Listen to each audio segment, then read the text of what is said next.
Channel में आप लोगों को हार्दिक स्वागत करता हूँ। साथियों, हमेशा की भांति आप लोगों के सामने मैं पुनः ऋषिकेश पंचांग सामने रखा हूँ।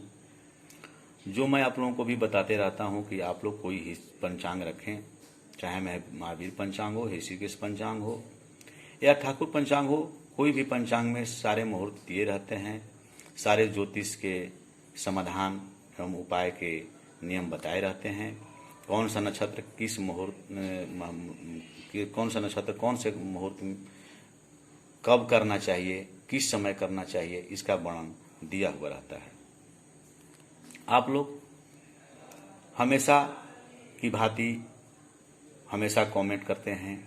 एक भाई का कमेंट आया है कि चंदन लगाने का सही तरीका और उसका बढ़िया से राशिवार यानी राशि के अनुसार हर एक राशियों के बारे में बताएं कि माथे पर चंदन, कौन चंदन लगाना चाहिए, कौन सा तिलक लगाना चाहिए, किस प्रकार लगाना चाहिए, इसका वर्णन जरा आप बताएं। तो साथियों, मैं उसका वर्णन आप लोगों के सामने रख रहा हूं कि माथे पर तिलक लगाने का फल और उसका विधि क्या है। तो माथे पर तिलक लगाने के लिए देखिए, मैं चार्ट बनाया हूं जो आप लोग देखें।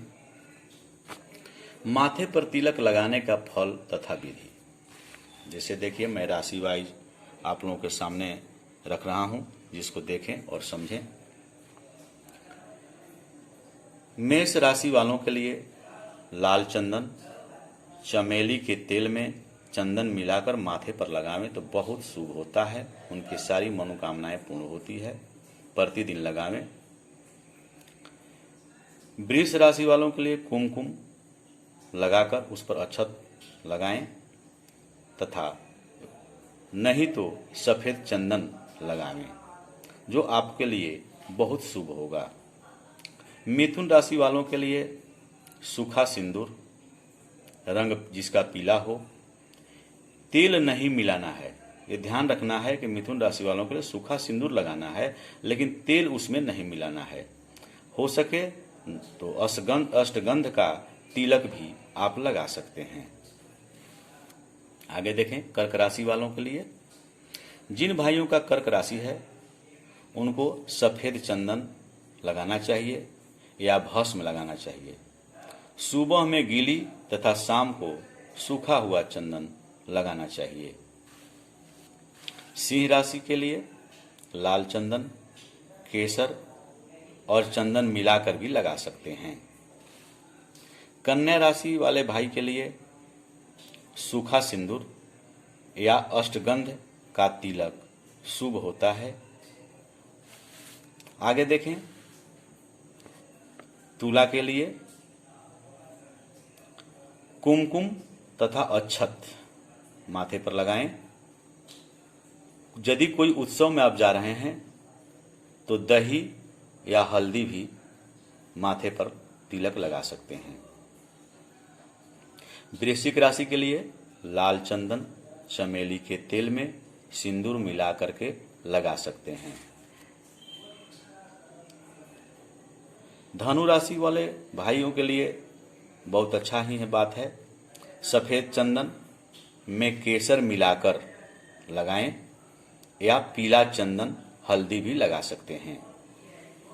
मकर राशि वाले भस्म, भभूति या लाल चंदन लगा सकते हैं। कुंभ राशि वाले भाइयों के लिए भस्म लगा सकते हैं, भभूति लगा सकते हैं तथा लाल चंदन लगा सकते हैं। मकर और कुंभ दोनों शनि इसके स्वामी होते हैं। मीन राशि वाले भाइयों के लिए सफेद चंदन में केसर मिलाकर लगाएं, पीला चंदन लगाएं तथा हल्दी भी लगा सकते हैं। थोड़ा सा नोट दिया हुआ है, उसको भी जरा देखें और समझें। विद्यार्थियों के लिए चंदन शुभ होता है, इसे चंदन लगाएं। यदि जिनको आलस आता हो, विद्यार्थी हो या कोई भी जुआ व्यक्ति हो, उनके लिए कुमकुम व लगा सकते हैं चावल भी उस पर कुमकुम पर चावल साट सकते हैं, जैसे तिलक लगाते हैं उस पर चावल भी लगा ले, 2 दाना 4 दाना। विरोधी यदि परेशान करते हो तो गोरोचन का तिलक लगाएं। कार्य सिद्ध होने के लिए, कार्य आपका नहीं हो पा रहा है उसको सिद्धि के लिए केसर में चंदन मिलाकर लगाएं। इस प्रकार तिलक आप लगाएं। तथा कुछ तिलक के बारे में हम आप लोगों को चर्चा भी करते हैं, जो उसको भी सुने और उसे सीखें। जैसे कहा गया है, चंदनम मंडले नित्यम पवित्रम पापम नाशनम। ये सब श्लोक जो दिए गए हैं हमारे शास्त्रों में, इसका हम लोग व्याख्यान करते हैं, सुनते और समझते हैं। साथियों, तिलक लगाने से ललाट की शोभा बढ़ जाती है। इसका वैज्ञानिक आधार भी है। मनुष्य के शरीर में ऊर्जा का भंडार है।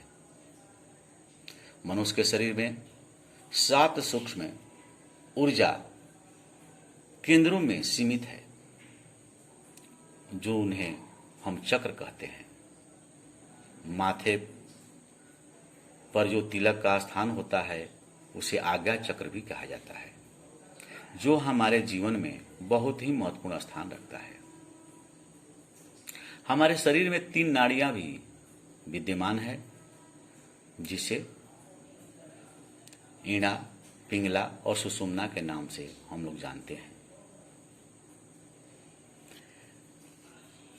जब बाएं नाक से श्वास चलता है उसे ईड़ा कहते हैं, जब दाहिने नाक से श्वास चलता है उसे पिंगला कहते हैं, दोनों नाक से जब श्वास चलता है तो उसे सुषुम्ना कहते हैं। इन तीनों नाड़ियों के मिलन यहाँ होता है। इस पर इसे सरस्वती का स्वर भी कहते हैं और शिव स्वर भी इसे कहा जाता है। इसी स्थान को संगम भी कहा जाता है। जो ज्ञानी जन हैं वो इसी सुषुम्ना में गोता लगाते हैं, इसका अध्ययन करते हैं।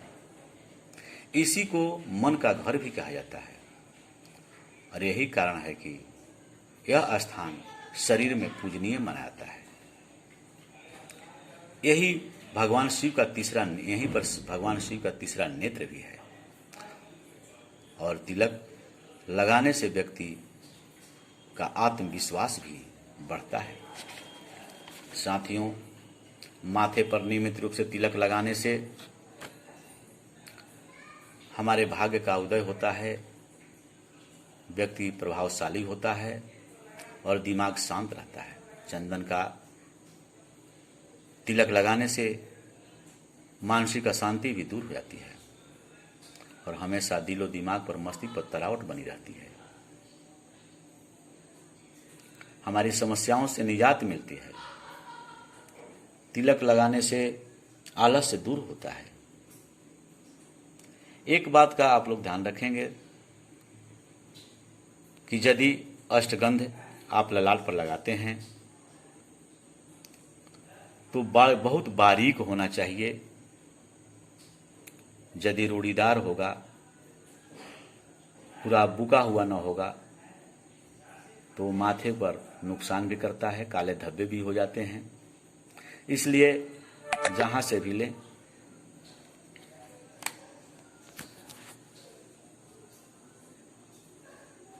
वहां से आप कृपया ये ध्यान रखें कि आप बारीक पीसा हुआ और अच्छे दुकानदार से लें, जो आपको परेशानी का सामना न करना पड़े, ललाट पर काला न हो पाए।